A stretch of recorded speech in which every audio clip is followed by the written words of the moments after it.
और अपने देश में जल्द ही महिलाओं की शादी के लिए न्यूनतम उम्र 18 की जगह 21 साल हो सकती है। इससे संबंधित प्रस्ताव को आज केंद्रीय कैबिनेट से मंजूरी मिल गई है। प्रधानमंत्री नरेंद्र मोदी ने पिछले साल ही स्वतंत्रता दिवस के मौके पर जानकारी दी थी कि इस प्रस्ताव पर समीक्षा की जा रही है और आज कैबिनेट ने इस प्रस्ताव को मंजूरी दे दी। लेकिन महिलाओं की शादी की उम्र बढ़ाने के प्रस्ताव को कैबिनेट से मंजूरी मिलते ही इस पर सियासत भी शुरू हो गई है।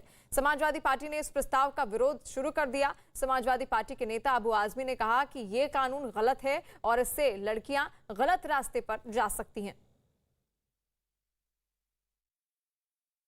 केंद्र सरकार ने लड़कियों की शादी के लिए जो उम्र 18 थी अब उसे 21 साल कर दिया है। इस पर बातचीत करने के लिए हमारे साथ समाजवादी पार्टी के नेता अबू आजमी जी हैं, उनसे बात करते हैं। सर, केंद्र सरकार ने ये जो बिल बनाया है कि लड़कियों की शादी जो 18 साल में हो जाती थी वो 21 साल कर दी गई है। मैं समझता हूँ कि जब लड़की एडल्ट हो जाए, बालिग हो जाए और लगता है कि अब इसको जो है शादी की ज़रूरत है, वो प्रोसेस है, अल्लाह नेचुरल है वो, और शादी मिल जाए और शादी मिलने के बाद इस डर से मारे कि भाई 21 साल के पहले करेंगे तो हम पे मुकदमा होगा, हमें जो है गिरफ्तार किया जाएगा, तो मैं समझता हूँ कि माँ बाप और सरकार दोनों गुनहगार होंगे अगर लड़की कोई गलत रास्ते पे चली गई तो। सर, लेकिन सरकार का कहना है कि ये लड़कियों की भलाई के लिए ये स्टेप उठाया गया है। देखिए, भलाई माँ बाप अच्छी तरह जानते हैं। सरकार क्या भलाई करेगी? माँ बाप को महसूस होगा कि मेरी बच्ची की शादी अब हो जाना चाहिए, मेरी बच्ची बड़ी हो गई, अगर नहीं होगी तो बच्ची गलत रास्ते पे जा सकती है। अगर शादी अभी मिल गई, मैंने शादी नहीं किया तो शायद आगे शादी दूसरी नहीं मिलेगी और लड़के वाले अभी जो है रुकने को तैयार नहीं हैं, तो इन ऐसे सिचुएशन में क्या सरकार जिम्मेदारी लेगी? मैं समझता हूँ कि ये बिल्कुल इस तरह के बंधन लगाना बिल्कुल गलत है। माँ बाप अपनी बच्ची की शादी कब करें, कब करना चाहिए, उन पर छोड़ देना चाहिए। और जमीयत उलेमा के सचिव गुलजार आजमी ने भी कैबिनेट के फैसले का विरोध करते हुए कहा कि वो इस कानून को नहीं मानेंगे।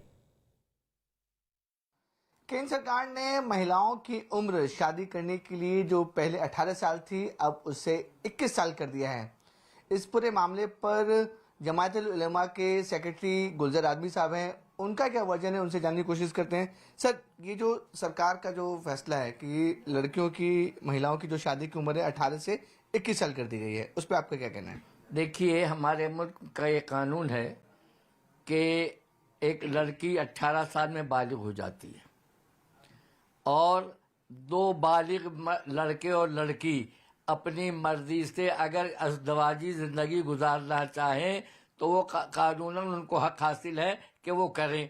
तो गैर कानूनी काम करने के लिए तो हुकूमत छूट देती है कि वो 18 साल के बाद जो चाहे दो लड़के और लड़की आपस में मर्द औरत की तरह रहे, उसकी तो इजाज़त देती है।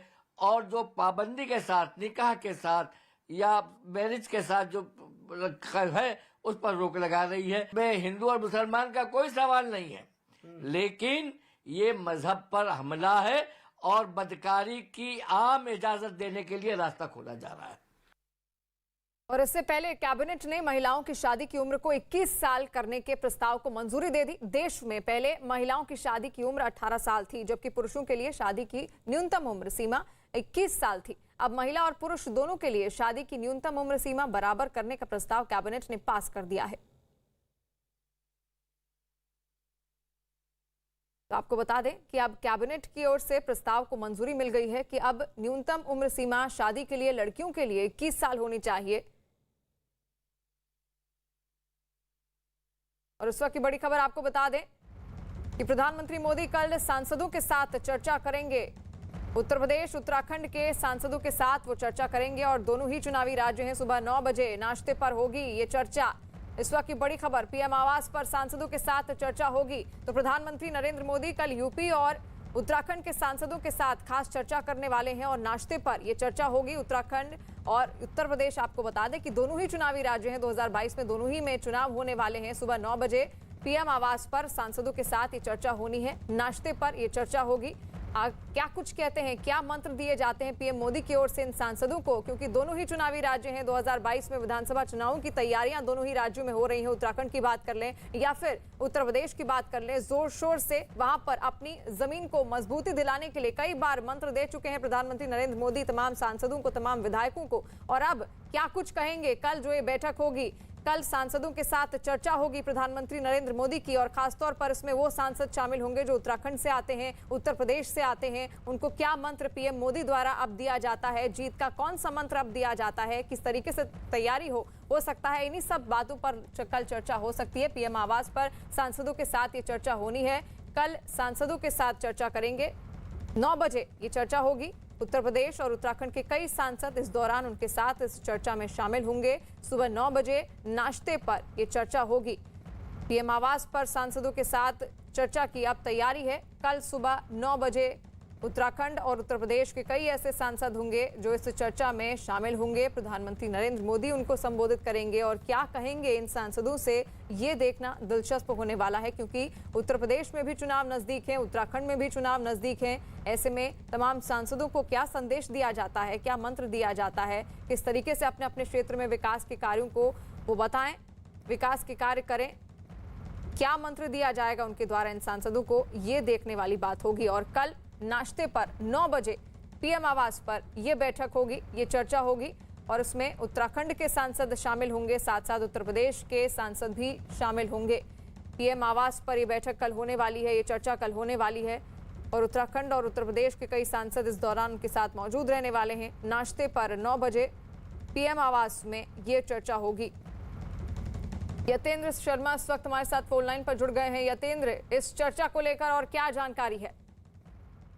जब भी पार्लियामेंट सेशन होता है तो प्रधानमंत्री अलग अलग प्रदेशों के सांसदों को अपने यहाँ बुलाते हैं। जब से 2014 से ये रूटीन चला रहा है, लेकिन इस बार 5 राज्यों में चुनाव हैं। इस वजह से बड़ा महत्वपूर्ण माना जा रहा है कि उत्तर प्रदेश और उत्तराखंड तो दोनों ही चुनावी राज्य हैं। दोनों ही राज्यों के सांसदों को प्रधानमंत्री ने कल सुबह 9 बजे अपने आवास पर बुलाया है।